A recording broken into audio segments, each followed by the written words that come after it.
Bonjour à vous. C'est Alexandre. Sous la Varangue, c'est votre émission. Sous la Varangue est une émission culturelle consacrée à l'art, aux traditions, à l'histoire et à l'événementiel. Aujourd'hui, nous allons à un concours de jeunes entreprises aux Beaux-Arts du Port, qu'on appelle aussi le Startup Weekend 2023. Et il sera question d'un café coréen inclusif aux handicapés. Et c'est tout de suite dans Sous la Varangue.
Aujourd'hui, nous sommes au Startup Weekend 2023, aux Beaux-Arts du Port, et je suis en compagnie de Sun.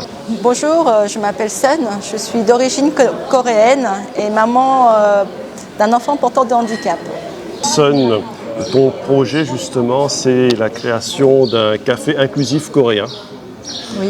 Alors, quel est le principe de ce café coréen inclusif, justement? C'est d'offrir une immersion totale aux fans de Corée à La Réunion. Ouais.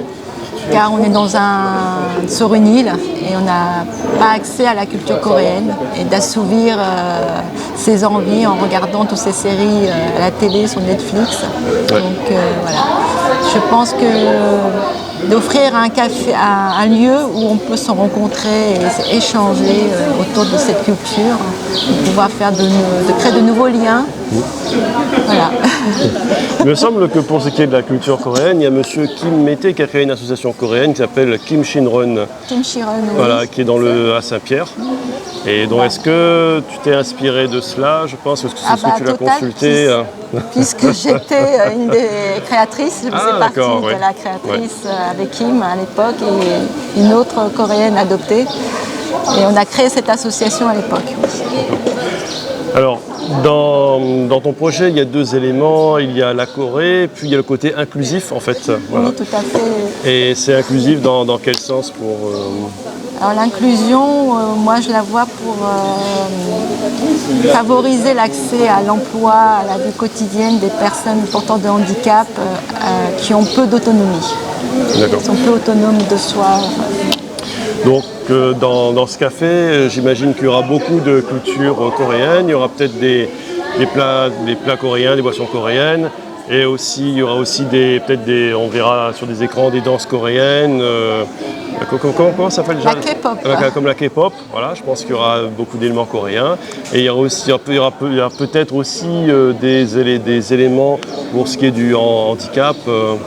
Alors voilà. les personnes en situation de handicap seront les acteurs qui vont faire vivre le café. Ils seront là pour accueillir, pour avoir un lien social avec l'autre.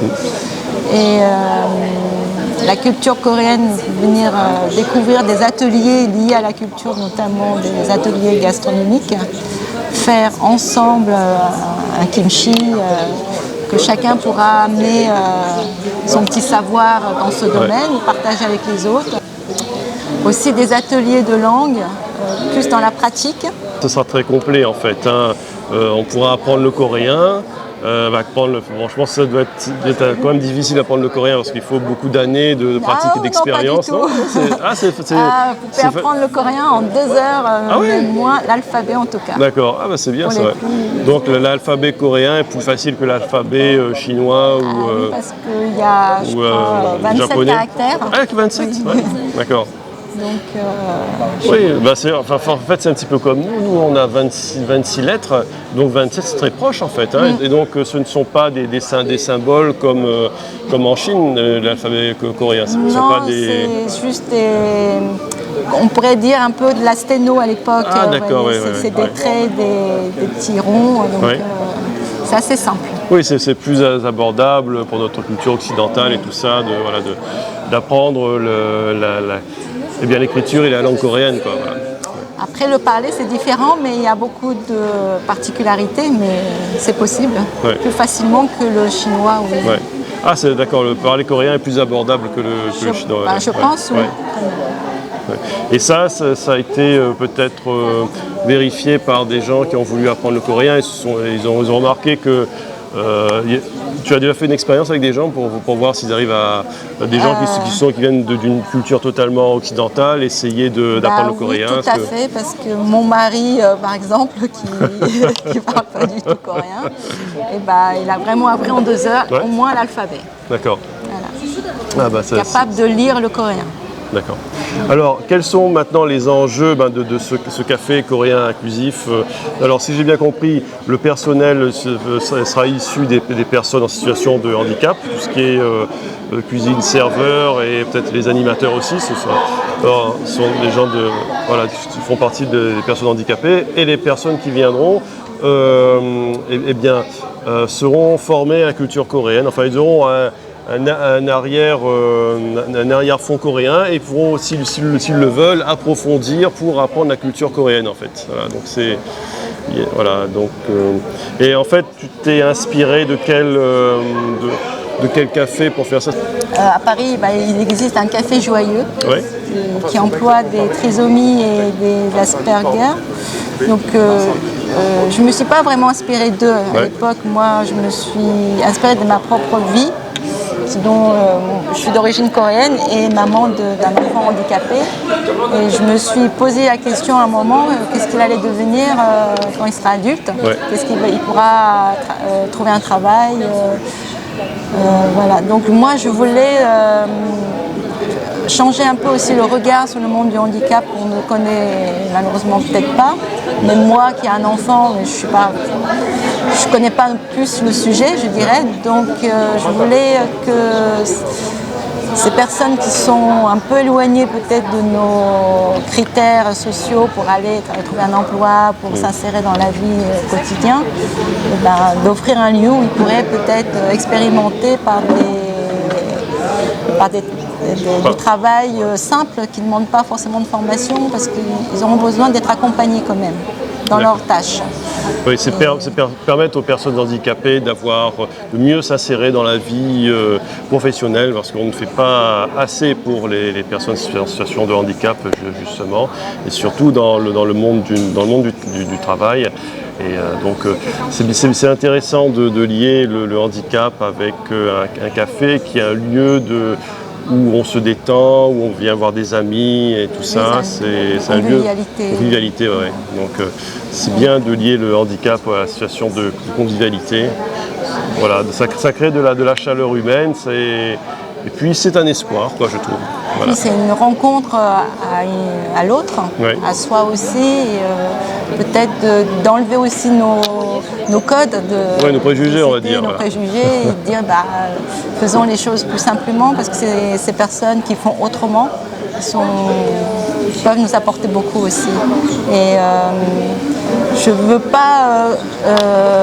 Je voudrais qu'on prenne ces personnes comme des gens normaux, comme des... c'est dans ce café parce qu'on a envie de passer un bon moment, et puis entre amis. L'idée, c'est que le handicap entre dans la normalité. Voilà, tout à fait. Je veux pas...